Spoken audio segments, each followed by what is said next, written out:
Hello friends, दिस lieutenant doctor Yasin Y2K मंत्रामध्ये तुमचं स्वागत आहे. महापालिका सार्वत्रिक निवडणूक मतदार जनजागृती.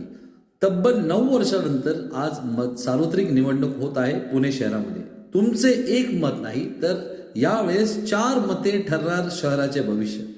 हो मित्रांनो, तुम्हाला सांगू इच्छितो की यावेळेसची प्रक्रिया फारच सोपी केलेली आहे, पण थोडंसं कन्फ्युजिंग आहे. पण मी तुम्हाला आज या व्हिडिओमध्ये सोप्या भाषेत इच्छितो की नवीन 4 सदस्यीय प्रभाग रचना केलेली आहे, त्या प्रकारे आपल्याला मतदान करायचं आहे. सगळ्यात आधी तुम्हाला 4 वेगवेगळे कलर आणि 4 वेगवेगळे जागा आहेत, त्या जागासाठी तुम्हाला मतदान करायचं आहे. अ जागा पांढरा रंग, त्याच्यामध्ये you can say they white. ब जागा फिकट गुलाबी रंग, त्याच्यामध्ये लाईट पिंक आपण म्हणू शकतो. क जागेसाठी फिकट पिवळा रंग दिलेला आहे, that is a light yellow. आणि ड जागेसाठी फिकट निळा रंग दिलेला आहे, that is a light blue. आता मतदान प्रक्रिया कशी करावी स्टेप बाय स्टेप मी तुम्हाला सांगू इच्छितो एकदम सोप्या भाषेत. सर्वात आधी तुम्हाला एक बटन दाबायचं आहे. प्रत्येक पहिल्या स्टेपसाठी तुम्हाला बटन दाबायचं आहे. तो प्रत्येक जागेसाठी अ ब क ड उमेदवारासमोरील बटन तुम्ही दाबायचं आहे. जो उमेदवार जो चिन्ह तुम्हाला सांगितलेलं आहे त्या चिन्हानुसार तुम्हाला बटन दाबायचं आहे, तुमच्या मताप्रमाणे, तुमच्या विशिंगप्रमाणे. दुसरा लाल दिवा. लाल दिवा कशाबद्दल आहे बरं?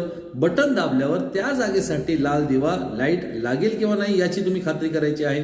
त्याच्यानंतर शेवटचा प्रत्येकसाठी तुम्हाला असं करायचं आहे. ए साठी तुम्ही बटन दाबला की तुम्हाला त्याची दिवा लागला पाहिजे. दुसरा ब क आणि ड अशा 4ही प्रकारे तुम्ही 4ही जागासाठी तुम्हाला बटन दाबल्यावर तुम्हाला लाल दिवा दिसला पाहिजे याची तुम्ही खात्री घ्यायची आहे. त्याच्यानंतर अंतिम बजर तुम्ही दाबायचं आहे. त्याची ड जागेचे मतदान झाल्यावर तुम्हाला लांब बजर वाजेपर्यंत तुम्हाला थांबा.